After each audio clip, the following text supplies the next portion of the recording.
ഈ വർഷത്തെ SSLC English എക്സാമിൽ ഈ വീഡിയോ നിങ്ങൾ കണ്ടാൽ നിങ്ങൾക്ക് ഒരു 4 മാർക്ക് കിട്ടും, അല്ലെങ്കിൽ നിങ്ങൾക്ക് ആ 4 മാർക്ക് കിട്ടില്ല. കാരണം എല്ലാ വർഷവും 2022 SSLC പബ്ലിക് പരീക്ഷയിൽ ചോദിച്ച ചോദ്യമാണ് complete the following passage using the right phrases from the those given below. ഈ 4 സാധനം കൊടുത്തിട്ട് ഇതെടുത്ത് ഫില്ല് ചെയ്യാൻ പറയും. നിങ്ങൾക്ക് ഇതിൻ്റെ അർത്ഥമെല്ലാം അറിയോ? ഇത് കറക്റ്റായിട്ട് ഫില്ല് ചെയ്യാൻ അറിയോ? 100% ഉറപ്പായിട്ട് നിങ്ങൾക്ക് ഫില്ല് ചെയ്യാൻ സാധിക്കുമോ? ചിലപ്പോൾ പറ്റുന്നുണ്ടാവില്ല, കുഴപ്പമില്ല. 2021 അതേപോലത്തെ ചോദ്യം, കുറച്ച് കാര്യങ്ങൾ തന്നിട്ട് അടുത്ത് ഫില്ല് ചെയ്ത് പറഞ്ഞു. ഓക്കെ, സാധാരണ നമ്മൾ ഉപയോഗിക്കുന്ന വേർഡ്സ് അല്ല, പുട്ട് അപ്പ് വിത്ത് ഗോ ആണ്, അങ്ങനെ എന്തൊക്കെയോ സാധനങ്ങളാണ്. 2020 2019 എല്ലാ വർഷവും 4 മാർക്കിന് ഫ്രേസൽ വേർബ്സ് എന്ന് പറഞ്ഞ സാധനങ്ങളാണ് ഇവർ. അപ്പോൾ ഫ്രേസൽ വേർബ്സ് ഒരു ഗ്രാമറിൽ നിന്ന്, ഫ്രേസൽ വേർബ്സ് എന്ന് പറഞ്ഞാൽ ഈ ഗ്രാമർ പാർട്ടിൽ നിന്ന് ഒരു ചോദ്യം ഉണ്ടാവും. ഇത് നിങ്ങൾ കൃത്യമായിട്ട് നിങ്ങൾക്ക് ചെയ്യാൻ അറിയില്ലെങ്കിൽ ആ 4 മാർക്ക് എന്തായാലും നിങ്ങൾക്ക് പോകും. കൃത്യമായിട്ട് ചെയ്യാൻ അറിയുമെങ്കിൽ എന്തായാലും ആ 4 മാർക്ക് കിട്ടും. ലെറ്റർ റൈറ്റിങ്ങോ ഡയറി എൻട്രിയോ പോലെയല്ല, എന്തെങ്കിലും കാണിച്ചു വെച്ചാൽ മാർക്ക് കിട്ടുന്ന പരിപാടിയല്ല. സോ കൃത്യമായിട്ട് പഠിച്ചാലേ മാർക്ക് കിട്ടുള്ളൂ. എന്നാൽ ഒരു സന്തോഷ വാർത്ത ഞാൻ പറഞ്ഞുതരാം. ഇന്ന് നിങ്ങൾ ഈ വീഡിയോ അവസാനം വരെയും കണ്ടാൽ നിങ്ങൾക്ക് ആ 4 മാർക്ക് 100% ഉറപ്പിക്കാൻ വേണ്ടിയിട്ടുള്ള കാര്യങ്ങൾ ഞാൻ വ്യക്തമായിട്ട് പഠിപ്പിക്കും. ഈ ഫ്രേസൽ വേർബ്സ് ഏറ്റവും സിമ്പിളായിട്ട്, എന്നാൽ പരീക്ഷയിൽ ഏത് ചോദ്യം ചോദിച്ചാലും ഉത്തരം കൊടുക്കാൻ പറ്റുന്ന രീതിയിൽ ഞാൻ നിങ്ങൾക്ക് ആക്കി തരും. അതുകൊണ്ട് ഈ വീഡിയോ അവസാനം വരെയും കണ്ടാൽ ആ 4 മാർക്ക് നിങ്ങൾക്ക് കിട്ടും. കാരണം എല്ലാ വർഷവും ചോദിച്ചുകൊണ്ടിരിക്കുന്നത്, എല്ലാ വർഷവും 2018 അടക്കം എല്ലാ വർഷവും കഴിഞ്ഞ 4 വർഷങ്ങളിൽ എല്ലാ വർഷവും ചോദിച്ചുകൊണ്ടിരിക്കുന്ന കാര്യമാണ്. സോ പഠിക്കാൻ റെഡിയാണെങ്കിൽ നിങ്ങൾ അവസാനം വരെ ഈ വീഡിയോ കാണാൻ ശ്രമിക്കാം. അപ്പോൾ മക്കളെ, എന്താണ് ഈ സാധനം, ഈ ഫ്രേസൽ വേർബ് എന്ന് പറഞ്ഞാൽ എന്താണ്? ഒരു എക്സാമ്പിൾ ഇതാണ്, ഗിവ് അപ്പ്. ഇതൊരു ഫ്രേസൽ വേർബാണ്. പക്ഷെ നിങ്ങൾ ആലോചിച്ച് നോക്കി, ഈ ഗിവ് അപ്പിൻ്റെ അർത്ഥം എന്താണ്? ഗിവ് എന്ന് പറഞ്ഞാൽ കൊടുക്കുക അല്ലെങ്കിൽ തരിക, അപ്പ് എന്ന് പറഞ്ഞാൽ മുകളിലേക്ക്. അപ്പോൾ ഗിവ് അപ്പ് എന്ന് പറഞ്ഞാൽ മുകളിലേക്ക് കൊടുക്കുക അല്ലെങ്കിൽ മുകളിലേക്ക് തരിക എന്നാണോ? അല്ല. ഗിവ് അപ്പ് എന്ന് പറഞ്ഞാൽ നിങ്ങൾ ആലോചിച്ചു, give up, I gave up. ഞാൻ ഞാൻ SSLC A+ കിട്ടാൻ വേണ്ടിയിട്ടുള്ള എൻ്റെ എല്ലാ ഹോപ്സും I gave up on my hopes, അല്ലെ I'm giving up on my hopes എന്ന് പറഞ്ഞാൽ ഞാൻ തോൽവി സമ്മതിക്കുക എന്നാണ്. ഞാൻ ഗിവ് അപ്പ് ചെയ്യാന്ന് പറഞ്ഞാൽ തോൽവി സമ്മതിക്കുകയാണ്. അപ്പം ഈ 2 വേർഡ്സും ചേർത്ത് വെക്കുമ്പോൾ ഈ 2 വേർഡ്സിൻ്റെ ഇൻഡിവിജ്വൽ മീനിങ് അല്ലാതെ ഒരു പുതിയ മീനിങ് ഉണ്ടാക്കുകയാണ് ചെയ്യുന്നത്. ശരിയല്ലേ? ഗിവ് അപ്പ്, വിട്ടുകൊടുക്കുക, അയ്യോ പറ്റില്ല. അങ്ങനത്തെ ഫ്രേസസിനെയാണ് നമ്മൾ ഫ്രേസൽ വേർബ്സ് എന്ന് വിളിക്കുക. ടെക്നിക്കലി പറയുകയാണെങ്കിൽ നിങ്ങൾക്ക് വേണേൽ പറയാം ഇതെന്താണ്, ഇതൊരു സാധാരണ വേർബാണ്, പിന്നെ ഇതൊരു പ്രപ്പോസിഷനാണ്. ഒരു വേർബും സാധാരണ വേർബും ഒരു പ്രപ്പോസിഷനും കൂടി ചേരുമ്പോൾ അവർ രണ്ടുപേരുടെ മീനിങ് അല്ലാത്ത പുതിയൊരു മീനിങ് ഉണ്ടാക്കുന്ന സാധനമാണ് will be equal to phrasal verb എന്ന് എഴുതാം. ഇനി സാർ എനിക്കൊന്നും അറിയില്ല, പ്രപ്പോസിഷൻ എന്താണ്, വേർബ് എന്താണെന്ന് എനിക്കൊന്നും അറിയില്ല, എനിക്ക് പഠിക്കാൻ പറ്റുമോ? ഇതൊന്നും അറിയേണ്ട ഒരു ആവശ്യമില്ല, ജസ്റ്റ് പറഞ്ഞൊന്നുള്ളൂ. ഒരു എക്സാമ്പിളും കൂടി നമുക്ക് നോക്കാം. Turn down. ടേൺ എന്ന് പറഞ്ഞാൽ തിരിയുക, ഡൗൺ എന്ന് പറഞ്ഞാൽ താഴേക്ക്. അപ്പോൾ ടേൺ ഡൗൺ എന്ന് പറഞ്ഞാൽ താഴേക്ക് തിരിയാണോ? അല്ല. ടേൺ ഡൗൺ എന്ന് പറഞ്ഞാൽ എന്താണ്? എൻ്റെ ഫ്രണ്ട് എന്നോട് നമുക്ക് അൽഫാം കഴിക്കാൻ വേണ്ടി പോകാൻ പറഞ്ഞു. I turn down this offer എന്ന് പറഞ്ഞാൽ ഞാൻ റിജക്റ്റ് ചെയ്തു, ഞാൻ വരുന്നില്ല എന്ന് പറഞ്ഞു. I turn down this offer, ഞാൻ ഐ റിജക്റ്റഡ് ദിസ് ഓഫർ എന്ന് പറയുന്നതിന് തുല്യമാണ്. അപ്പോൾ ടേൺ ഡൗൺ എന്ന് പറഞ്ഞാൽ റിജക്റ്റ് ആണ്, അല്ലാണ്ട് തിരിഞ്ഞ് താഴേക്ക് തിരിയാമെന്നല്ല. അപ്പം ഇതെന്താണ്? ഇതൊരു ഫ്രേസൽ വേർബാണ്. അപ്പം ഇങ്ങനത്തെ പല ഫ്രേസൽ വേർബ്സും ഉണ്ട്. ശരിക്കും നിങ്ങൾ ലിസ്റ്റ് എടുത്താൽ 500 കണക്കിന് 1000 കണക്കിന് ഫ്രേസൽ വേർബ്സ് ഉണ്ട്. അപ്പോൾ സാർ ഇതെങ്ങനെ പഠിക്കുക? പരീക്ഷയിൽ ഇത് ചോദിക്കുമ്പോൾ ഇതെല്ലാത്തിൻ്റെ അർത്ഥം നമുക്ക് പഠിക്കാൻ പറ്റുമോ? ഇതിൻ്റെ മീനിങ് ഓരോന്നിൻ്റെ മീനിങ് പഠിച്ചാൽ പഠിക്കാൻ പറ്റൂല എന്ന് മാത്രമല്ല, അതുകൊണ്ട് വലിയ കാര്യം ഉണ്ടാവില്ല. അപ്പോൾ സാർ എങ്ങനെ ഇത് പഠിക്കുക? മക്കളെ, നിങ്ങളുടെ പരീക്ഷയിൽ SSLC പബ്ലിക് പരീക്ഷയിൽ ചില സെറ്റ് ഓഫ് ഫ്രേസൽ വേർബ്സേ വരുള്ളൂ. വളരെ കോമൺ ആയിട്ട് നമ്മുടെ ഇംഗ്ലീഷ് ലാംഗ്വേജിൽ എല്ലാവരും ഉപയോഗിക്കുന്ന ഫ്രേസൽ വേർബ്സ് അവർ ചോദിക്കുള്ളൂ. കാരണം അവർക്കും അറിയാം നിങ്ങൾ വലിയ ഇംഗ്ലീഷ് സ്കോളറൊന്നും അല്ല. അപ്പോൾ ആ ഒരു പ്രത്യേക ഫ്രേസൽ വേർബ്സിന് അതൊന്നേ ചോദിക്കുള്ളൂ. അപ്പോൾ നമ്മൾ അത് മാത്രം എങ്ങനെയാണെന്ന് ഉപയോഗിക്കാൻ പഠിച്ചാൽ മതി. ഡെഫിനേഷൻ പഠിച്ചിട്ട് കാര്യമില്ല, അതെങ്ങനെ ഉപയോഗിക്കാമെന്ന് പഠിക്കണം. അത് ഉപയോഗിക്കാൻ പഠിച്ചു കഴിഞ്ഞാൽ അതിൽ നിന്ന് ഏതെങ്കിലും ഒന്ന് നിങ്ങൾക്ക് പരീക്ഷയിൽ ചോദിക്കാൻ പോകുന്നത് നിങ്ങൾക്ക് ഉത്തരം കൊടുക്കാൻ പറ്റും.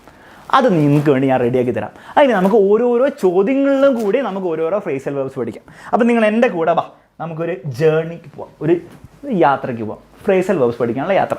അല്ലെങ്കിൽ ഫസ്റ്റ് ഒരു ചോദ്യം നമുക്ക് ചെയ്തു നോക്കാം. നമുക്ക് ആദ്യം ഒന്നും ചെയ്യാൻ പറ്റുന്നുണ്ടാവില്ല, പക്ഷെ മെല്ലെ നമുക്ക് എന്തെങ്കിലും ഡെവലപ്പ് ചെയ്തെടുക്കാം.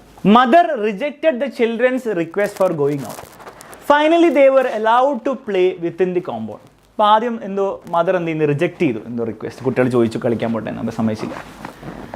അപ്പോൾ ഈ റിജക്റ്റഡ് എന്ന് പറഞ്ഞ സാധനം നിങ്ങൾക്ക് ഈ കുറേ ഫ്രേസൽ വേർബ്സ് ഒന്നുണ്ട്. Give up, set out, turn down, put on, makeup, make out, കുറേ കൊടുത്തിട്ടുണ്ട്. ആ റിജക്റ്റ് എന്ന് പറഞ്ഞാൽ മഞ്ഞ കളർ കൊടുത്ത എഴുതിയ സാധനം നിങ്ങൾ ഏതെങ്കിലും ഒരു ഫ്രേസൽ വേർബ് വെച്ച് റിപ്ലേസ് ചെയ്യണം. ഇതാണ് നിങ്ങളുടെ പണി. അപ്പോൾ ഏത് വെച്ചത് നിങ്ങൾ റിപ്ലേസ് ചെയ്യും. അപ്പോൾ അതിന് ഓരോന്നിൻ്റെയും മീനിങ് നമുക്ക് എല്ലാം ആലോചിച്ച് നോക്കാം. ഗിവ് അപ്പ് എന്ന് പറഞ്ഞാൽ എന്താണ്? ഗിവ് അപ്പ് എന്ന് പറഞ്ഞാൽ നമ്മൾ പറഞ്ഞു stop making N effort, admit defeat, I gave up, ഞാൻ തോൽവി സമ്മതിച്ചു. റിജക്റ്റിന് പകരം അതല്ല, റിജക്റ്റ് എന്ന് പറഞ്ഞാൽ വിസമ്മതിക്കുകയാണ്, അതല്ല. അപ്പോൾ ഗിവ് അപ്പ് അല്ല.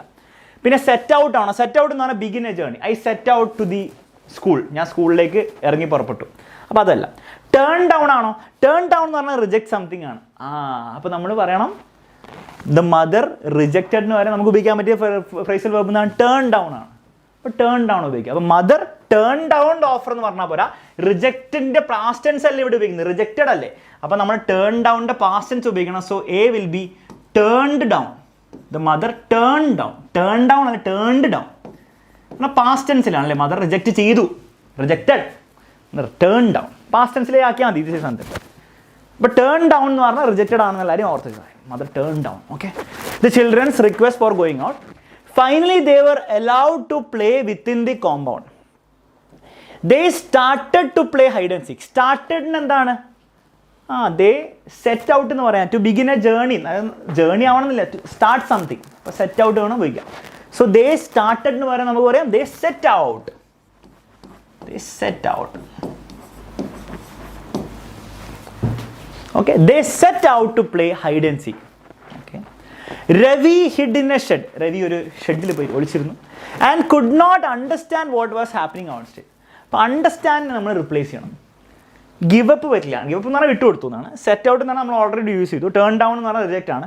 പുട്ട് ഓൺ എന്ന് പറഞ്ഞാൽ എന്താണ്? എന്തെങ്കിലും എടുത്തിട്ടു. പുട്ട് ഓൺ എന്ന് പറഞ്ഞാൽ പുട്ട് ഓൺ തന്നെ എടുത്ത് എന്തെങ്കിലും place a garment, piece of jewellery എന്തെങ്കിലും പിടിച്ചിട്ടു. I put on a jacket എന്ന് പറയും. മേക്കപ്പ് എന്ന് പറഞ്ഞാൽ എന്താണ്? മേക്കപ്പ് എന്ന് പറഞ്ഞാൽ ഇൻവെന്റ് എ സ്റ്റോറി. ഞാൻ എന്തെങ്കിലും മേക്കപ്പ് ചെയ്തു, ഞാൻ എന്തെങ്കിലും ഉണ്ടാക്കിയെടുത്തു അല്ലേ. മേക്ക് ഔട്ട് എന്ന് പറഞ്ഞാൽ എന്താ? Manage with some difficulty to see or hear something, to hear summon or something. അതായത് മനസ്സിലാക്കുക, ബുദ്ധിമുട്ട് മനസ്സിലാക്കുക. മേക്ക് ഔട്ട് എന്ന് പറഞ്ഞാൽ I am trying to make out what you are saying. Alex sir പറയുന്നത് I am trying to make out, അതായത് എനിക്ക് മനസ്സിലാക്കാൻ ഞാൻ ശ്രമിക്കുകയാണ്, ബുദ്ധിമുട്ടി.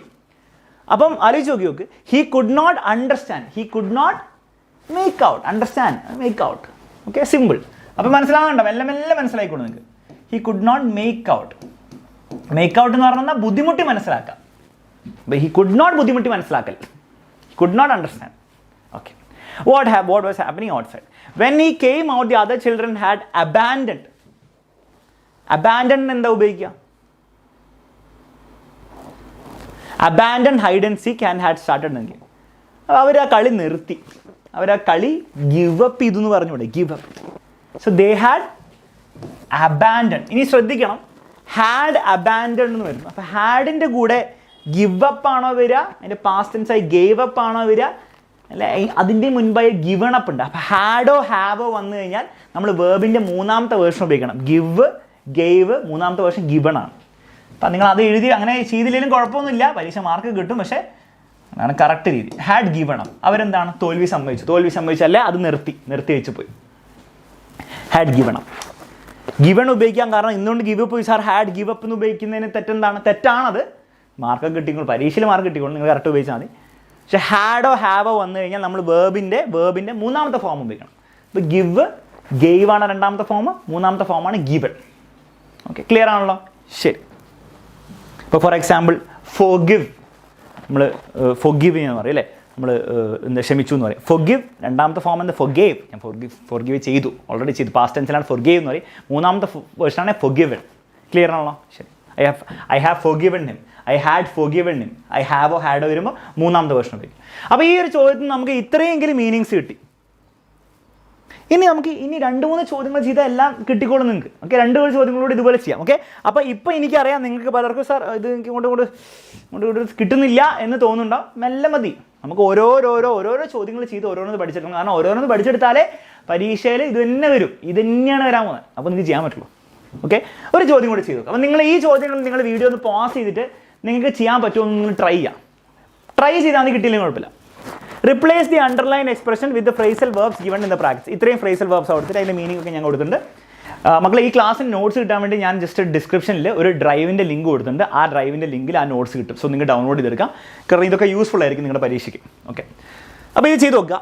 I don't think I manage to express my ideas very well in mind. Express അതിന് നമുക്ക് എന്ത് വെച്ച് റിപ്ലേസ് ചെയ്യാം? ഗോ ഓൺ വെച്ച് റിപ്ലേസ് ചെയ്യാൻ പറ്റും. ഓരോന്നിൻ്റെയും ഇവിടെ ഞാൻ മീനിങ് കൊടുത്തു. ഗോ ഓൺ എന്ന് പറഞ്ഞാൽ കണ്ടിന്യൂ ആണ്. കണ്ടിന്യൂ എക്സ്പ്രസ് ആയിട്ട് ബന്ധമില്ല.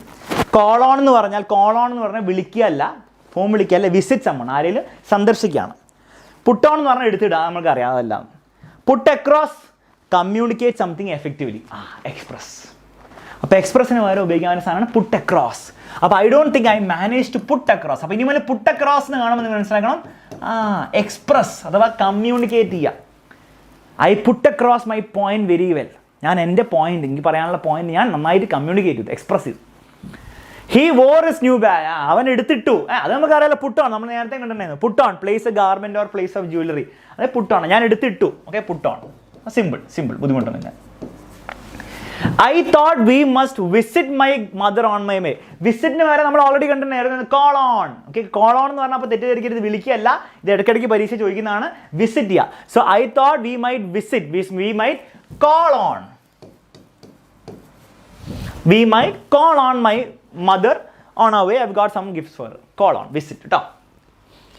We walked to the next beach to escape from the crows. Crows നല്ല ക്രൗഡ് എന്നായിരിക്കും ഇല്ല. ഓക്കെ, എന്തിലോട്ടെ, കാക്കകളാണെങ്കിലും ക്രൗഡ്, മനുഷ്യന്മാരാണെങ്കിലും എന്തിലോട്ടെ. From the beach to escape. എസ്കേപ്പിന് വരെ എന്താണ് ഉപയോഗിക്കുക? പുട്ട് ഓൺ അല്ല, കോൾ ഓൺ അല്ല, പുട്ട് അക്രോസ് അല്ല, അതൊക്കെ കമ്മ്യൂണിക്കേറ്റ് ചെയ്യാനാണ്. Get away, to get away from the crowds, get away. ഇതൊക്കെ ഓപ്ഷൻസ് ഇവിടെ കൊടുത്തിട്ടുണ്ട് കേട്ടോ, അല്ലാണ്ട് ഞാൻ ഉണ്ടാക്കില്ല. ഓപ്ഷൻസ് ഇവിടെ കൊടുത്തിട്ടുണ്ട്, അവർ കൊടുക്കും എപ്പോഴും ഓപ്ഷൻസ്. അല്ലാണ്ട് അത്രയും നമ്മളോട് ഇത്തിരി സ്വന്തമായിട്ട് ഉണ്ടാക്കാമെന്ന് പറയില്ല, അവർ ഓപ്ഷൻസ് കൊടുക്കും. ലാസ്റ്റുള്ള കോൾ ഫോർ ഉണ്ട്. അപ്പോൾ നോക്കാം അവിടെ പോകുന്നത്. If you continue behaving like this you will lose all your friends. അതിന് രണ്ട് ഓപ്ഷൻ ഉള്ളൂ, ഒന്ന് ഗോ ഓൺ അല്ലെ കോൾ ഫോർ, ഏതെങ്കിലും ഒന്നായിരിക്കും. ഗോ ഓൺ എന്ന് പറഞ്ഞാൽ എന്താ? കണ്ടിന്യൂ എന്നാണ്. If you go on behaving like this continue, ഒന്നും ആലോചിക്കാനില്ല, ഗോ ഓൺ. അപ്പോൾ ഓർത്ത് വെച്ചാൽ ഇനി if you go on doing this you will end up in a very bad state. Go on. Call four മാത്രം ഉപയോഗിച്ചില്ല. കോൾ ഫോർ എന്ന് പറഞ്ഞാൽ publicly ask for or demand something. For example, several of the newspapers were calling for his resignation. For example, നമ്മുടെ ഏതെങ്കിലും മിനിസ്റ്ററിനോ അല്ലെങ്കിൽ ഒരു prime മിനിസ്റ്ററിനൊക്കെ resign ചെയ്യാൻ വേണ്ടിയിട്ട് നമ്മുടെ സിറ്റിസൻസ് ഒരു പ്രൊട്ടസ്റ്റ് ഹോൾഡ് ചെയ്യുകയാണെങ്കിൽ നമ്മൾ പറയും they were calling off for his resignation. Calling off, call for അല്ലെ, അല്ല കോളിംഗ് ഓഫ് അല്ല, കോളിംഗ് ഫോർ ഹിസ് റെസിഗ്നേഷൻ എന്ന് പറഞ്ഞാൽ, കോൾ ഫോർ എന്ന് പറഞ്ഞാൽ ഡിമാൻഡ് ചെയ്യുക, പബ്ലിക്ലി ഡിമാൻഡ് ചെയ്യുക. I call for your resignation. Okay, I call for an explanation എന്ന് പറയുമ്പോൾ ഞാൻ ഡിമാൻഡ് ചെയ്യാണ്. ഓക്കെ, അപ്പോൾ കോൾ ഫോർ എന്നാൽ ഡിമാൻഡ്. കോൾ ഓൺ എന്ന് പറഞ്ഞാൽ വിസിറ്റ്. മെല്ലെ മനസ്സിലാവുന്നുണ്ടോ? ശരി, ഒരു ക്വസ്റ്റ്യൻ നമുക്ക് ചെയ്യാം, ഒരു ക്വസ്റ്റ്യൻ കൂടി ചെയ്യാം, എന്നിട്ട് നമുക്ക് പ്രീവിയസ് ഇയർ പബ്ലിക് എക്സാമിൽ വന്നൊരു ക്വസ്റ്റ്യൻ കൂടി ചെയ്യാം. ഓക്കെ, അപ്പം ഇത് ഇനിയുള്ള ക്വസ്റ്റ്യൻ നിങ്ങൾ ആൻസർ ചെയ്യാൻ ശ്രമിക്കുക കേട്ടോ. നോക്കാം. കംപ്ലീറ്റ് ദ ഫോളോയിങ്, കുറേ കൊടുത്തിട്ട് നമ്മൾ ഫിൽ ചെയ്യണം. അമൽ ഹാസ് നെവർ ബിൻ, ഇവിടെ വരണമല്ലോ. Amar has never been able to dash early from bed. അപ്പോൾ എണീക്കാൻ പറ്റിയിട്ടുണ്ടാവില്ലെന്ന് ഉദ്ദേശിക്കുന്നത്. അതിനെന്തായിരിക്കും? പുട്ടപ്പ് വിത്ത് അല്ല, പുട്ടപ്പ് വിത്ത് എന്ന് പറഞ്ഞാൽ ടോളറേറ്റ്, സഹിക്കുക. ഗെറ്റപ്പ്, റൈറ്റ് ഫ്രം അല്ല, ഗെറ്റപ്പ് അല്ല, I got up from my bed, അത് തന്നെ സിമ്പിൾ. അപ്പോൾ ഇവിടെ ഗെറ്റപ്പ് ഉപയോഗിക്കണം. Getup, early from bed. Though his mother would set the alarm clock, Amal simply turned it off and went back to sleep. എന്താണ്? Alarm ഓഫാക്കി കിടന്നുറങ്ങി, നമ്മളെല്ലാവരും പോലെ. Every morning he would dash late to school. He would put up with പറഞ്ഞാൽ tolerate ആണ്, അവിടെ match ആവുന്നില്ല. Getup എന്ന് പറഞ്ഞാൽ ഓൾറെഡി ഉപയോഗിച്ചു. പുട്ട് ഔട്ട് എന്ന് പറഞ്ഞാൽ extinguish something that is burning. എന്തെങ്കിലും കത്തുന്നുണ്ടെങ്കിൽ അത് ഓഫ് ആക്കാനാണ്, അല്ലെ പുട്ട് ഔട്ട് ദി ലൈറ്റ് എന്ന് പറഞ്ഞാൽ ലൈറ്റ് ഓഫ് ആക്കാൻ വേണ്ടി ഓഫ് ആക്കാണ് ബേസിക്കലി. സെറ്റ് ഔട്ട് ഇറങ്ങി പുറപ്പെട്ടു. എവറി മോർണിംഗ് ഹി വുഡ് ഇറങ്ങി പുറപ്പെടൽ late to the school. He would set out late to the school. അടിപൊളി, സൂപ്പർ, അത് മനസ്സിലായി sir. So he dash the class late every day. So he എന്തായിരിക്കും ഇവിടെ കൊടുക്കാത്ത വേറെ എന്തൊക്കെ അവിടെ ഉണ്ട്? So he get in to അല്ലേ, ക്ലാസ്സിൻ്റെ ഉള്ളിൽ കയറുന്നല്ലേ, സിമ്പിൾ. അതിൽ വലിയ ഭീകര മീനിങ് ഒന്നും എഴുതാനല്ല. ഗെറ്റ് ഇൻ ടു എന്ന് പറഞ്ഞാൽ കയറുക. അപ്പോൾ സോ ഈ ഗെറ്റ് ഇൻ ടു എന്ന് പറയുന്നത് പാസ്റ്റ് ടെൻസിൽ പറയുകയാണെങ്കിൽ got in to the class. ഇവിടെ ടി ക്യാപിറ്റൽ അല്ല കേട്ടോ. To the class late every day. അപ്പോൾ got in to the class എന്ന് പറയാം. ഗെറ്റ് ഇൻ ടുവിൻ്റെ past tense. Amal knew well that his class teacher would not dash with the situation. അതായത് class teacher എന്താണ്, ഇത് tolerate ചെയ്യുന്നുണ്ടാവില്ല അല്ലേ. അപ്പോൾ ടോളറേറ്റ് ചെയ്യാന്ന് പറയുന്നതിന് പകരം നമുക്ക് ഇവിടെയുള്ള പുട്ടപ്പ് വിത്ത് ഉപയോഗിക്കാം. കാരണം പുട്ടപ്പ് വിത്ത് എന്ന് പറഞ്ഞാൽ ടോളറേറ്റ് ചെയ്യുന്നത്. അപ്പം Amal knew very well that his teacher would not put up with അവർ ഓൾറെഡി കൊടുത്തിട്ടുണ്ട്. വിത്ത് അവർ ഓൾറെഡി കൊടുത്തില്ലെങ്കിൽ നമ്മൾ എഴുതാം, കൊടുത്തില്ലെങ്കിൽ put up with the situation. Put up with എന്ന് പറഞ്ഞാൽ ടോളറേറ്റ് ചെയ്യാം. അപ്പോൾ he would not put up എന്ന് പറഞ്ഞാൽ ടോളറേറ്റ് ചെയ്യില്ല. I think she would put up with the situation എന്ന് പറഞ്ഞാൽ അവർ പുട്ടപ്പ് ചെയ്യായിരിക്കും, അവർ ടോളറേറ്റ് ചെയ്യായിരിക്കും സിറ്റുവേഷൻ. ഓക്കെ, പുട്ടപ്പ് എന്ന് പറഞ്ഞാൽ ടോളറേറ്റ്, സഹിക്കുക. ക്ലിയർ ആണല്ലോ? ശരി, അപ്പോൾ ഇത്രയും മതി. അപ്പം നിങ്ങൾക്കൊരു ബേസിക് ഫ്രേസൽ വേർബ്സിൻ്റെ ഐഡിയ കിട്ടിയാൽ മതി, ബാക്കി നിങ്ങൾക്ക് ചെയ്യാൻ പറ്റും. ഇനി നമുക്ക് എന്ത് ചെയ്യാം, ഒരു പ്രീവിയസ് ഇയർ ചോദ്യം കൂടെ ചെയ്യാം. എന്നിട്ട് ഞാൻ നിങ്ങൾക്ക് കുറച്ച് ഹോംവർക്ക് കൂടി ചെയ്യും, ഹോംവർക്ക് കൂടി തരും, അതിന് ആൻസർ ഞാൻ പറഞ്ഞുതരാം. അതും കൂടി നിങ്ങൾ ചെയ്താൽ നിങ്ങൾക്ക് നിങ്ങളുടെ പരീക്ഷയിൽ വരാമെന്ന് ചെയ്യാൻ പറ്റും. അത്രയും എനിക്ക് പറയാനുള്ളൂ. ഓക്കെ, അപ്പോൾ ഒരു ക്വസ്റ്റ്യൻ നമുക്ക് ചെയ്തു നോക്കാം. Complete the following passage. 2022 public എക്സാമിൽ വന്ന ചോദ്യം. ഫ്രേസൽ വേർബ്സ് സെലക്ട് ചെയ്തിടാം. After reaching my room I dash my coat and white shirt and hung them up. I dash my coat and my white shirt. Okay, ഞാൻ എടുത്തിട്ടു. എന്താണ്? Lay down. I lay down. Get up അല്ല, അതെന്തായാലും ഉറപ്പാണ്, അതല്ല. Getup എന്ന് പറഞ്ഞാൽ എനിക്കാണ്. പുട്ടപ്പ് വിത്ത് എന്ന് പറഞ്ഞാൽ ടോളറേറ്റ് ആണ്. ഐ ടോളറേറ്റഡ് മൈ കോട്ട് എന്ന് പറയേണ്ട ആവശ്യമില്ല. I take off. ഞാൻ എടുത്ത് ഊരി അല്ലേ. I after reaching my room ഞാൻ ഊരി എൻ്റെ coat. I take off past tense ഉപയോഗിക്കുന്നുണ്ട് അല്ലേ. After reaching my room I took off. Okay, അതാണ് കറക്റ്റ്. Took off. സിമ്പിൾ, ബുദ്ധിമുട്ടില്ല. കണ്ടോ, പുട്ടപ്പ് വിത്ത് നമുക്ക് ഓൾറെഡി അറിയുന്നതുകൊണ്ട് എളുപ്പമായി. ഗെറ്റപ്പ് നമുക്ക് ഓൾറെഡി അറിയാം, അതുകൊണ്ട് എളുപ്പമായി. അല്ലെ പുട്ടപ്പ് വിത്ത് ആണോ എന്നൊക്കെ സംശയം വരും. പുട്ടപ്പ് വിത്ത് ടോളറേറ്റ് ആണെന്ന് നമുക്കറിയാം, അപ്പോൾ എന്തെങ്കിലും ഉപയോഗിക്കേണ്ട അറിയാം. അത് തീരെ. അപ്പോൾ ടേക്ക് ഓഫിൻ്റെ കാര്യം തീരുമാനമായി, അതിന് ഉപയോഗിക്കേണ്ട. And white shirt. I had to dash a lot of rats who were running around in my room. I had to lay down a lot of rats. Sense. I had to get up a lot of rats തോന്നുന്നില്ല. I had to put up with. I had to tolerate. ആ sense ഉണ്ടാകുന്നുണ്ടല്ലേ. I had to tolerate. എനിക്ക് സഹിക്കേണ്ട ആവശ്യം ഉണ്ടായിരുന്നു അല്ലേ, എനിക്ക് സഹിക്കേണ്ട വന്നു. I had to put up with a lot of rats who were running around my room. അപ്പോൾ put up with നമുക്ക് useful ആയി പഠിച്ചത്.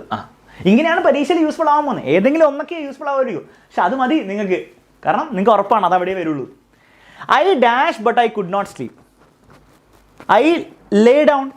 ഞാൻ കിടന്നു. ലേ ഡൗൺ എന്ന് കിടക്കാം. ലേൻ്റെ പാസ്റ്റ് ടെൻസ് ലൈ ഡൗൺ ആണ്. So I laid down. ഇനിയിപ്പോൾ നിങ്ങൾക്ക് അങ്ങനെ പാസ്റ്റ് ടെൻസ് കൃത്യമായിട്ട് അറിയില്ലെങ്കിലും കുഴപ്പമില്ല, ഐ ലേ ഡൗൺ എന്ന് എഴുതി വെച്ചാൽ മതി. ഓക്കെ, മാർക്ക് തന്നോളും, പക്ഷെ അത്ര അറിയുമെങ്കിൽ കറക്റ്റ് എഴുതും. I laid down but I could not sleep. പിന്നെ അവസാനം ഗെറ്റപ്പ് ആയിരിക്കും. I dash and went to the veranda for I got up. ഗെറ്റപ്പിൻ്റെ past tense I got up. എല്ലാം പാസ്റ്റ് ടെൻസിൽ എഴുതാം കേട്ടോ. I got up and went to the veranda for a little air. ഇതാണ് പരീക്ഷയിൽ വന്ന ചോദ്യം. അപ്പം ഇത് നിങ്ങൾ ഒന്നും ഈ ക്ലാസ് കാണാണ്ട് ഒന്നും പഠിക്കാണ്ട് നിങ്ങൾ പോയിരുന്നെങ്കിൽ നിങ്ങൾ കുറച്ച് കഷ്ടപ്പെടുമായിരുന്നു. ഇപ്പം നിങ്ങൾക്ക് കുറച്ചും കൂടി കോൺഫിഡൻസ് കിട്ടുന്നുണ്ടാവും, കാരണം നിങ്ങൾക്ക് പുട്ടപ്പ് വിത്ത് ആയിരുന്നു ഏറ്റവും ബുദ്ധിമുട്ട്. കാരണം ബാക്കി ടേക്ക് ഓഫ് ഡ്രസ്സ് എടുത്ത് ഊരുക, ടുക്ക് ഓഫ്, ഗെറ്റപ്പ്, എണീക്കുക, ലേ ഡൗൺ ഒക്കെ നിങ്ങൾക്ക് എഴുതാവുന്നേ ഉള്ളൂ. പക്ഷെ ആ പുട്ടപ്പ് വിത്തിലായിരിക്കും കൺഫ്യൂഷൻ വരും. അതുകൊണ്ട് മൊത്തം ക്വസ്റ്റ്യൻ കൺഫ്യൂഷൻ ആയിപ്പോൾ, ചിലപ്പോൾ മൊത്തം തെറ്റിയേക്കാം. അപ്പോൾ ആ കൺഫ്യൂഷൻ ഒഴിവാക്കാൻ വേണ്ടിയിട്ടാണ് നമ്മൾ എന്ത് ചെയ്യുന്നത് പഠിക്കുന്നത്. ഒരു ക്വസ്റ്റ്യനും കൂടി ചെയ്തിട്ട് ഞാൻ ഹോംവർക്ക് ആക്കാം. ഒരു ക്വസ്റ്റ്യൻ കൂടി പബ്ലിക് എക്സാമിൽ വന്ന ഒരു ക്വസ്റ്റ്യൻ കൂടി ചെയ്യാം. കണ്ടോ, ഇവിടെയും put up with, go on, turn down, ഈ സെയിം വേർഡ്സ്. കാരണം ഇത് തന്നെയാണ് നമ്മൾ വരാൻ പോകുന്നത്. ഞാൻ വെറുതെ പോലും പറയുന്നില്ല. കണ്ടോ, പുട്ടപ്പ് വിത്ത് നമ്മൾ പഠിച്ചിട്ടുണ്ട്, ഗോ ഓൺ നമ്മൾ പഠിച്ചിട്ടുണ്ട്. ഓക്കെ, ടേൺ ഡൗൺ നമ്മൾ പഠിച്ചിട്ടുണ്ട്. റിജക്ട് ചെയ്യുക, ടേൺ ഡൗൺ എന്നാൽ റിജക്ട് ചെയ്യുക. ഗോ ഫോറും ടേൺ അപ്പും പഠിച്ചില്ല. ഓക്കെ, പക്ഷേ നമുക്ക് നോക്കാം. ഓക്കെ, ടേൺ അപ്പ് നമ്മൾ ആദ്യം പറഞ്ഞിട്ടുണ്ടായിരുന്നു. ടേൺ അപ്പ് എനിക്ക് തോന്നുന്നു നമ്മൾ ആദ്യം പറഞ്ഞു. ടേൺ ഡൗൺ പറഞ്ഞു. ടേൺ ഡൗൺ എന്ന് പറഞ്ഞാൽ റിജക്ട് ചെയ്യുക. ടേൺ അപ്പ് എന്ന് പറഞ്ഞാൽ നമ്മൾ എത്തിച്ചേരുക. I turned up for the movie. ഞാൻ അവിടെ മൂവി കാണാൻ വേണ്ടി ഞാൻ എത്തിച്ചേർന്നു. ഇപ്പോൾ പഠിച്ചില്ലേ? ഇനി നമുക്കിത് ഫില്ല് ചെയ്യാൻ പറ്റും നോക്കാം. ഒന്ന് നോക്കി, എൻ്റെ കൂടെ ട്രൈ ചെയ്ത് നോക്കി. നിങ്ങൾ വീഡിയോ പോസ് ചെയ്ത് സ്വന്തം നിങ്ങൾ ആൻസർ ഉണ്ടാക്കുക. എന്നിട്ട് ഞാൻ ചെയ്യുന്നതായിട്ട് മാച്ച് ചെയ്യുന്നുണ്ട് നോക്കിയാൽ മതി. ഓക്കെ, lot of people ആണ്. lot of people dash to watch the shooting of the film. എത്തിച്ചേർന്നു. turned up. turn upന് പാസ്റ്റ് ടെൻസ് turned up. അപ്പോൾ ടേൺ അപ്പ് എന്ന് പറഞ്ഞാൽ എത്തിച്ചേർന്നു കേട്ടോ. അങ്ങനെ ഓർത്ത് വെക്കാം. The film crew dash requesting the people to clear the field. Put up with എന്ന് പറഞ്ഞാൽ ടോളറേറ്റ് ആണ്, ഇവിടെ ഉപയോഗിക്കേണ്ട ആവശ്യമില്ല. ടോളറേറ്റഡ് റിക്വസ്റ്റിംഗ് അല്ല. ഗോ ഫോർ ഉപയോഗിക്കാൻ പറ്റും. വെൻഡ് ഫോർ, ഗോ ഫോറിന് പാസ്റ്റ് വെൻ ഫോർ ദ, അത് സെൻസ് ഇല്ല അല്ലേ. Turn down the request, turn down reject എന്നാണ് അല്ലേ. ടേൺ ഡൗൺ റിജക്റ്റ്, അത് ഇവിടെ ഉപയോഗിക്കേണ്ട ആവശ്യം. ഗോ ഓൺ, ഗോ ഓൺ എന്ന് പറഞ്ഞാൽ ചെയ്തുകൊണ്ടിരിക്കുക. The film crew go on, ഗോണിന്റെ past tense went on. Went on ചെയ്തുകൊണ്ടിരിക്കുന്നു.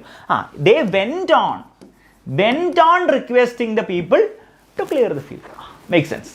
അപ്പോൾ അത് സെൻസിബിൾ ആയിട്ടുള്ള ഒരു കാര്യമാണ്, വലിയ ബുദ്ധിമുട്ടില്ല. ഇനി ഇതുപോലത്തെ ചോദ്യം ഇപ്പോൾ എനിക്ക് ആദ്യമായിട്ട് തോന്നും. എനിക്കിത് കാണുമ്പോൾ ആദ്യം തന്നെ തോന്നി വിചാരിക്കും. നിങ്ങൾക്ക് ചിലപ്പോൾ ആദ്യം തന്നെ തോന്നില്ല, സാർ ഞങ്ങൾക്ക് ഇത് കാണുമ്പോൾ അത്രയും മനസ്സിലാവില്ല. അപ്പോൾ നിങ്ങൾ എന്ത് ചെയ്യണം, നിങ്ങളത് വായിച്ച് പോവുക. ഫോർ എക്സാമ്പിൾ, നിങ്ങൾക്ക് ഇത് മനസ്സിലായില്ല, ഇത് ഏതാണ് ഓപ്ഷൻ എന്ന് മനസ്സിലാവുന്നില്ല, ഏതാണ് ഫില്ല് ചെയ്യേണ്ടത് മനസ്സിലാവും, നിങ്ങൾ ചെയ്യേണ്ട. നിങ്ങൾ അടുത്ത സെൻറ്റൻസ് വായിക്കും. But all the request were dash by the big crowd that assembled there. പക്ഷേ ഇവർ റിക്വസ്റ്റ് ചെയ്ത കാര്യങ്ങളൊക്കെ ക്രൗഡ് എന്ത് ചെയ്തു? പക്ഷേ എന്നാണ് പറയുന്നത്. പക്ഷേ ബട്ട് ഓൾ ഇവരിങ്ങനെ ആൾക്കാരോട് ക്ലിയർ ചെയ്യാൻ പറഞ്ഞു. അപ്പം ലോജിക്കലി ആലോചിച്ച് നോക്കുക ക്വസ്റ്റിൻ്റെ ഇതിൻ്റെ അർത്ഥം എന്തായിരിക്കുന്നു? റിക്വസ്റ്റിംഗ് ദ പീപ്പിൾ, അതായത് the film crew requested people to clear the field, എല്ലാവരോടും പോകാൻ പറഞ്ഞു. പക്ഷേ but all the request were dash by the big crowd, reject ചെയ്തിട്ടുണ്ടാവും. Reject turn down. So all the request were turned down. Past tense ഉപയോഗിക്കും. Turn down by the അപ്പോൾ turn down അറിയുന്നതുകൊണ്ട് ഉപയോഗമായി. ഓക്കെ, അത് ഫില്ല് ചെയ്തു, അത് പോയി. By the big crowd that assembled there. But when the tiger emerged from the cage and dashed the crowd and go for the crowd, അല്ലേ, ക്രൗഡിന് വേണ്ടിയിട്ട് ക്രൗഡിന് അഗെയിൻസ്റ്റ് ചാടി and went for the crowd. Go for ന്റെ past tense ഉപയോഗിക്കുക, went for. അത് നിങ്ങൾക്ക് sense ഉണ്ടാക്കുന്നില്ലേ? went for. കാരണം നിങ്ങൾ ആലോചിച്ച് നോക്കി, എന്തായാലും go on ആയിരിക്കില്ല, പുട്ടപ്പ് വിത്ത് ആയിരിക്കില്ല. എന്ത് പുട്ടപ്പ് വിത്ത് ടോളറേറ്റ് ചെയ്യാണ്. അപ്പോൾ ആൻഡ് ടോളറേറ്റഡ് ദി ക്രൗഡ് എന്നല്ല. But when the tiger emerged from the cage and tolerate, ക്രൗഡിനെ സഹിച്ചു, then they ran for the lifes പറയുന്നത് ശരിയല്ല. ടൈഗർ എന്തെങ്കിലും ചാടി കയറിയിട്ട് എന്തെങ്കിലും ചെയ്യാൻ ശ്രമിച്ചിട്ടുണ്ട്, അതുകൊണ്ടായിരിക്കും അവർ ഓടിപ്പോയത്. ടോളറേറ്റ് ചെയ്താൽ പിന്നെ അവർ ഓടിപ്പോകേണ്ട ആവശ്യമില്ല. അപ്പോൾ പുട്ടപ്പ് വിത്ത് എന്തായാലും ഇവിടെ ഉപയോഗിക്കേണ്ട ആവശ്യം വന്നില്ല. And went for, go for എന്ന് പറഞ്ഞാൽ ചാടി കയറിയിട്ട് പിടിക്കാം. Okay, went for the crowd they ran for the lives. അപ്പം ഇനി 1, 2 അപ്പോൾ നിങ്ങൾക്ക് അറിയുന്നൊക്കെ നിങ്ങൾ ഫില്ല് ചെയ്തു, നിങ്ങൾക്ക് ബേസിക് ആയിട്ട് അറിയുന്നത്. ഇനി ഇത് രണ്ടും ബാക്കിയുള്ളൂ, അത് നിങ്ങൾ ഇവിടെ കൊണ്ടുപോയി ഫില്ല് ചെയ്യണം. ബിയിൽ the film crew put up with requesting the people to clear the field ആണോ? അല്ല. ടോളറേറ്റഡ് റിക്വസ്റ്റിംഗ് അല്ല, റിക്വസ്റ്റ് ചെയ്യാണ് അവർ. അപ്പം പുട്ടപ്പ് വിത്ത് ടോളറേറ്റും റിക്വസ്റ്റും ഒരുമിച്ച് നടക്കില്ല. ഒന്നെങ്കിൽ ടോളറേറ്റ് ചെയ്യുക, അല്ല റിക്വസ്റ്റ് ചെയ്യുക പോകാൻ വേണ്ടിയിട്ട്. അപ്പോൾ അത് എന്തായാലും അല്ല. പിന്നെ എന്തായിരിക്കും? ഗോ ഓൺ ആയിരിക്കും. അങ്ങനെ ചെയ്താൽ മതി. അപ്പം the film crew go on റിക്വസ്റ്റിങ്ങിന് പകരം പാസ്റ്റ് ടെൻസിൽ പറയുമ്പോൾ വെന്റ് ഓൺ റിക്വസ്റ്റിംഗ്. മനസ്സിലായി? അപ്പം നിങ്ങൾക്ക് ഒരു സ്ഥലത്ത് ഫില്ല് ചെയ്യാൻ അറിയില്ലെങ്കിൽ നിങ്ങൾ അവിടെ വെക്ക്. എന്നിട്ട് ബാക്കിയുള്ള സ്ഥലങ്ങൾ നിങ്ങൾ ഫില്ല് ചെയ്തിട്ട് നിങ്ങൾ ആലോചിക്കും. എന്നിട്ട് ആകെ ടിക്ക് ഇടുക, ഓൾറെഡി ചെയ്തൊക്കെ ടിക്കിട്ട് വെക്കുക. എന്നിട്ട് നിങ്ങൾ ആലോചിക്കും മറ്റൊരിടത്ത് എന്തായിരിക്കും. അങ്ങനെയും ചിന്തിക്കാം. അപ്പോൾ ഞാൻ പറയുന്നത് ഇതാണ് നിങ്ങളുടെ പരീക്ഷ സംഭവിക്കാൻ വന്നത്. നിങ്ങൾക്ക് ഇങ്ങനെ ലിസ്റ്റ് തരുമ്പോൾ ഏതെങ്കിലും 2 3 എണ്ണം നിങ്ങൾക്ക് എന്തായാലും അറിയുന്നവരുണ്ട്. ഞാൻ ഈ പറഞ്ഞാൽ പുട്ടപ്പ് വിത്ത് നിങ്ങൾക്ക് അറിയാവുന്നതാണ്, ടോളറേറ്റ് ചെയ്യുക, ടേൺ ഡൗൺ നിങ്ങൾക്കറിയാം, അത് റിജക്റ്റ് ചെയ്യുക. എന്തെങ്കിലും നിങ്ങൾക്ക് ഏതെങ്കിലും 1 2 3 നിങ്ങൾക്ക് അറിയായിരിക്കും. അത് നിങ്ങൾ കൃത്യമായിട്ട് ഫില്ല് ചെയ്യുക. ബാക്കി നിങ്ങളുടെ കോമൺ സെൻസ് വെച്ച് നിങ്ങൾക്ക് കിട്ടും. മനസ്സിലാവുന്നുണ്ടോ? അല്ലാണ്ട് ആയിരക്കണക്കിന് ഫ്രേസൽ വേർബ്സ് ബൈഹാർട്ട് പഠിക്കേണ്ട ഒരു ആവശ്യമില്ല. അപ്പോൾ ഇത്രയും നിങ്ങൾ ചെയ്താൽ നിങ്ങളൊരു 90% സെറ്റായി. ഇതുപോലത്തെ ഒരു ചോദ്യം എന്തായാലും നിങ്ങളുടെ പരീക്ഷയിൽ ഫുൾ മാർക്ക് കിട്ടാൻ വേണ്ടിയിട്ട്, 4 മാർക്ക് കിട്ടാൻ വേണ്ടിയിട്ട്. ഇനി 90% 100 ആക്കാൻ വേണ്ടിയിട്ട് ഈ ക്വസ്റ്റിനും 3 ക്വസ്റ്റ്യൻസ് ഉണ്ട്. അത് നിങ്ങൾ ഹോംവർക്ക് ആയിട്ട് ചെയ്യുക. എന്നിട്ട് നിങ്ങളെല്ലാവരും കമൻറ്റ് ബോക്സിൽ കമൻറ്റ് ചെയ്യണം നിങ്ങളുടെ ആൻസർ. അപ്പം നിങ്ങളിങ്ങനെ കമൻറ്റ് ചെയ്യുക 2020 എന്ന് എഴുതിയിട്ട് ഇത് എന്റെ ആൻസർ എന്താണ്, ബിൻ്റെ ആൻസർ എന്താണ്, സിൻ്റെ ആൻസർ എന്താണ്, ഡീൻ്റെ ആൻസർ കമൻറ്റ് ചെയ്യുക. സെയിം നിങ്ങൾ അതേ കമൻറ്റിൽ തന്നെ 2019 എഴുതിയിട്ട് എന്റെ ആൻസർ കമൻറ്റ് ചെയ്യുക, ബിൻ്റെ ആൻസർ കമൻറ്റ് ചെയ്യുക, സിൻ്റെ ആൻസർ കമൻറ്റ് ചെയ്യുക, ഡീൻ്റെ ആൻസർ കമൻറ്റ് ചെയ്യുക. 2018 ഞാൻ കൊടുത്തിട്ട് വീഡിയോ പോസ് ചെയ്തോ. എന്നിട്ട് എന്റെ ആൻസർ കമൻറ്റ് ചെയ്യുക, ബിൻ്റെ ആൻസർ കമൻറ്റ് ചെയ്യുക, സിൻ്റെ ആൻസർ കമൻറ്റ് ചെയ്യുക, ഡീൻ്റെ ആൻസർ ഇല്ല, ഡി ഇല്ല. ഈ 3 പ്രീവിയസ് ഇയർ ചോദ്യങ്ങളിൽ ചോദിച്ച ചോദ്യങ്ങളുടെ ആൻസേഴ്സ് നിങ്ങൾ തെറ്റിയാലും കുഴപ്പമില്ല, നിങ്ങൾ കമൻറ്റ് ചെയ്യുക. നിങ്ങളൊരു 500 പേര് കമൻറ്റ് ചെയ്താൽ ഞാൻ അതിൻ്റെ ആൻസർ ഇട്ടുതരാം. കാരണം നിങ്ങളും പണിയെടുക്കണം, എന്നാലേ ഞാൻ പണിയെടുക്കുള്ളൂ. ഓക്കെ, നിങ്ങളും കുറച്ച് ഡെഡിക്കേഷൻ കാണിച്ചാലേ ഞാൻ ഡെഡിക്കേഷൻ ഉള്ളൂ. അപ്പോൾ 500 കമൻറ്റ്സ് ഈ വീഡിയോൻ്റെ താഴെ നിങ്ങൾ ആൻസർ ആയി 500 പേര് ആൻസർ ചെയ്താൽ ഇതിൻ്റെ കൃത്യമായിട്ടുള്ള ആൻസർ ഞാൻ തരാം. ഓക്കെ, അതാണ് എനിക്ക് നിങ്ങൾക്ക് തരാനുള്ള പണി. ക്ലിയർ ആണല്ലോ? അപ്പം ഈ ഹോംവർക്കും കൂടി ചെയ്ത് കഴിഞ്ഞാൽ 4 മാർക്കിന് എന്തായാലും നിങ്ങളുടെ പരീക്ഷ ചോദ്യം വരും. ആ 4 മാർക്ക് നിങ്ങൾക്ക് ഉറപ്പിക്കാൻ പറ്റും. So please do this. ഈ വീഡിയോ നിങ്ങൾക്ക് യൂസ്ഫുൾ ആയി നിങ്ങൾക്ക് തോന്നുകയാണ്, നിങ്ങളൊരു ഫ്രണ്ടിനും കൂടി ഒരു 4 മാർക്ക് വെറുതെ കൊടുക്കാം, അല്ലെ അവൾക്ക് നിങ്ങൾക്ക് ഈ 4 മാർക്ക് കിട്ടണം നിങ്ങൾക്ക് ചെറിയൊരു ആഗ്രഹം ഉണ്ടെങ്കിൽ അവർക്കും കൂടി ഈ വീഡിയോ ഒന്ന് അയച്ചു കൊടുക്കുക. അത്രേ പറയാനുള്ളൂ. ഇനി നമുക്ക് മറ്റൊരു ക്ലാസ് കാണുന്നവരെ അടിപൊളിയായിട്ട് നന്നായി പഠിക്കുക. ഓൾസോ ഇതുപോലത്തെ കുഞ്ഞു ഇതുപോലത്തെ ഇമ്പോർട്ടൻ്റ് ആയിട്ടുള്ള ഗ്രാമർ വീഡിയോസോ ഇംഗ്ലീഷ് വീഡിയോസോ അല്ലെങ്കിൽ ഡിസ്കോഴ്സ് വീഡിയോസോ ഫോർമാറ്റിൻ്റെ വീഡിയോസൊക്കെ നിങ്ങൾക്ക് വേണമെങ്കിൽ നിങ്ങൾ തീർച്ചയായിട്ടും കമൻറ്റ് ബോക്സിൽ ആ കാര്യം കൂടി പറയാം. Bye take care. നമുക്ക് അടുത്തൊരു വീഡിയോ